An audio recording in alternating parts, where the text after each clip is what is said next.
Hi, my name is Josh Madoff, aka Miniman, and if you couldn't tell by the name, the fact that I have two of them, or the tattoo on my right arm, I'm obsessed with the ContinuuMini. If you're already familiar with it, you know that the ContinuuMini is an amazing sound design tool that can do this.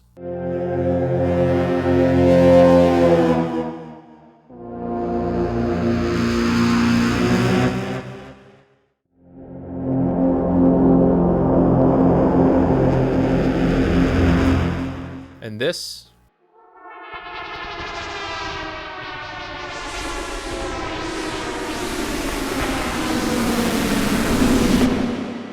And this.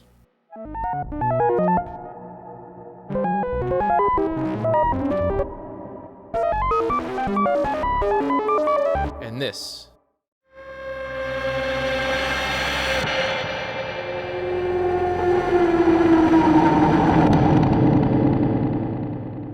But what most people don't know is that the ContinuuMini is also amazingly musical, and it can do this.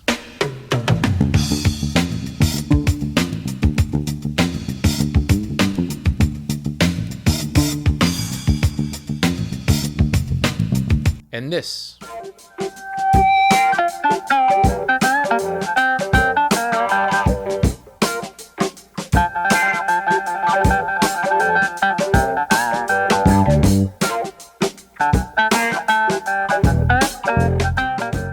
And this.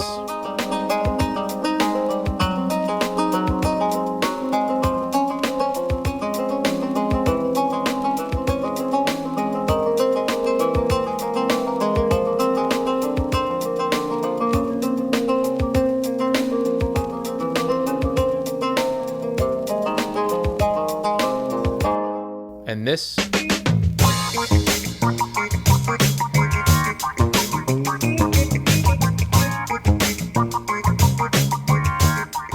And this.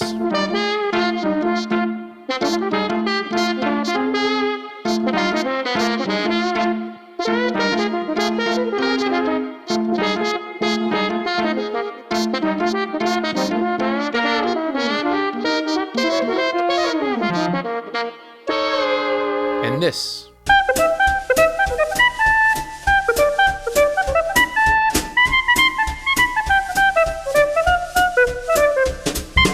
Since the ContinuuMini was released last year, I've seen a ton of great sound design, textural stuff, a lot of really nice ambient work, but I haven't seen too much in the way of virtuosic musical playing.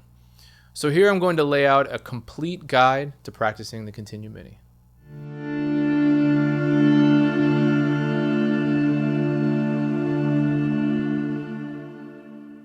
By the way, those strings from the title screen were made using a ContinuuMini. Now, before we get too deep into the technical stuff, there's two things worth considering that will make your practice go much, much smoother. The first one is a stable playing surface.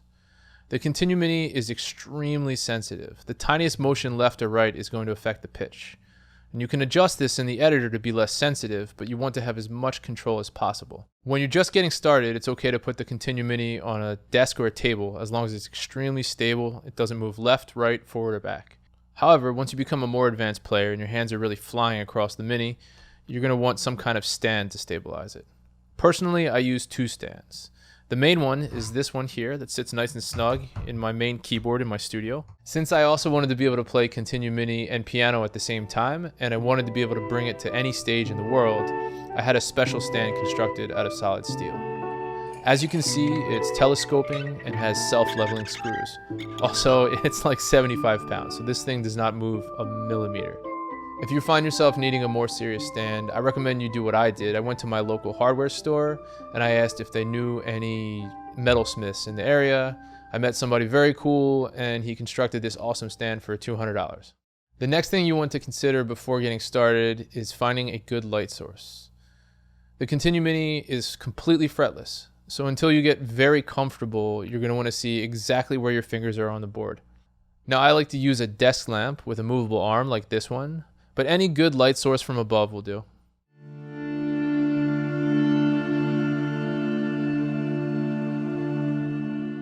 If you haven't already downloaded the Continuum editor, there's a link in the description below. The sound that I recommend using for this tutorial is the single reed sound inside the wind category. If you don't want to use the editor to find the sound, in an older ContinuuMini below firmware version 9, it's going to be sound 1117. If you have a newer one, firmware version 9 or later, it's going to be sound 1119.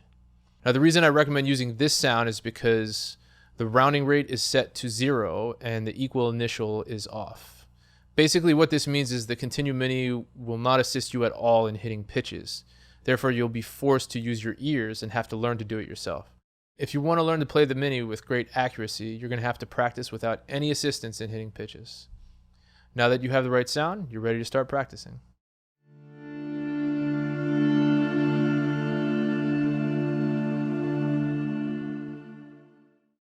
It's the combination of incredibly sensitive dynamics and pitch that really makes the ContinuuMini feel and sound more like an acoustic instrument than a digital synth.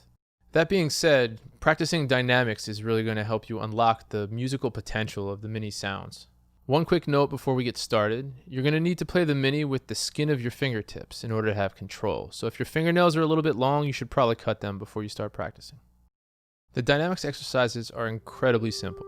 All you're going to do is pick one note on the Mini. For my example, I'm using a G, and you're going to slowly press down and slowly release, using every finger but the thumb on both hands. The technique is a traditional piano technique, so you're going to have your fingers curled, your wrist and forearm perpendicular to the Mini, and everything completely relaxed, especially the finger you're playing with. As you can see, I don't play with the pinky perpendicular to the Mini because this would put my wrist in a really awkward position, so it's actually angled out to the side. You want to keep in mind that the sweet spot on almost every sound in the Mini, at least every one that I've played with, is that first 30% as you push down. There's no real need to push down all the way. Just make sure you get a nice smooth crescendo and a nice smooth decrescendo. For the sake of filming, I had the fingers that weren't playing pulled back, but in general I don't do this. I'll have all of my fingers kind of in the same position and just press the one that I'm using because it keeps my hand much more relaxed. As you probably noticed, my dynamics aren't perfect, especially the pinky and ring finger on the left hand, but that's why I practice. When you're first starting out on the Mini, just doing this exercise even a little bit each day is going to make a huge difference in what you're able to play.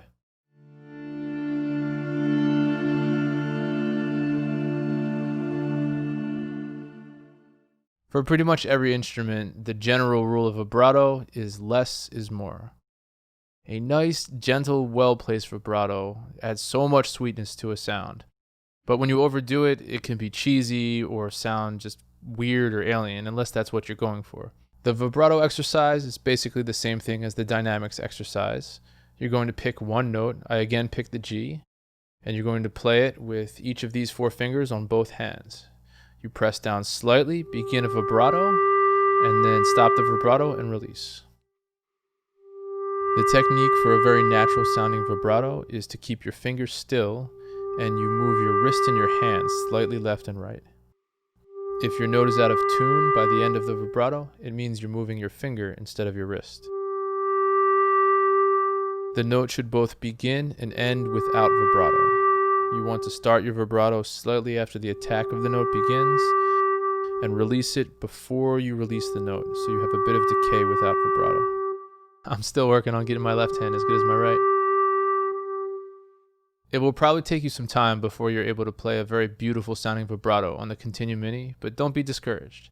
I promise, every time you practice, it will get a little bit better until one day it just feels very natural.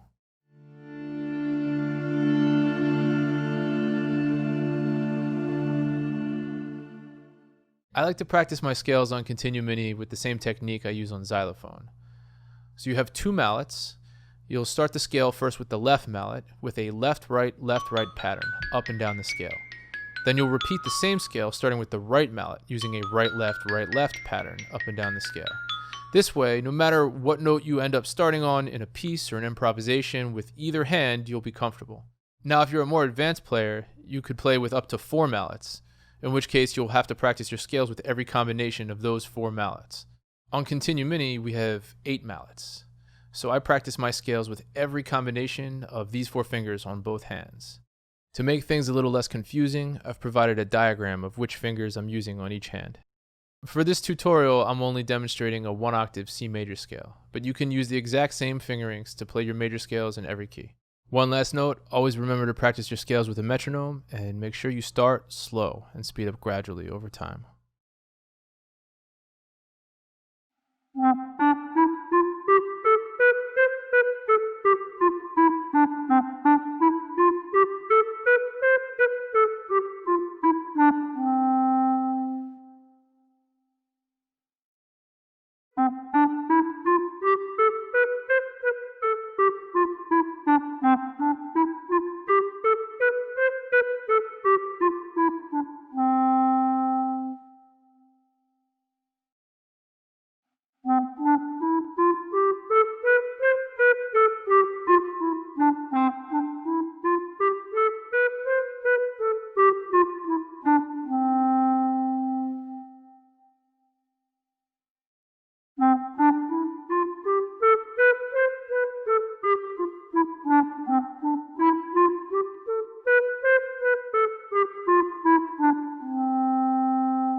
For practicing my arpeggios on the Mini, I basically use the same xylophone technique that I use with the scales.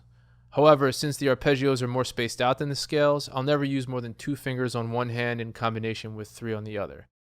And you'll notice that the particular fingers I use on each hand will change based on the spacing of that arpeggio. Just like before, I've provided a diagram to show you which fingers I'm using on each hand. Also, just like the scales, always practice with a metronome and make sure you start very slow and speed up gradually over time.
For those of you out there with ContinuuMinis, I hope this guide will help you on your way to becoming a great player.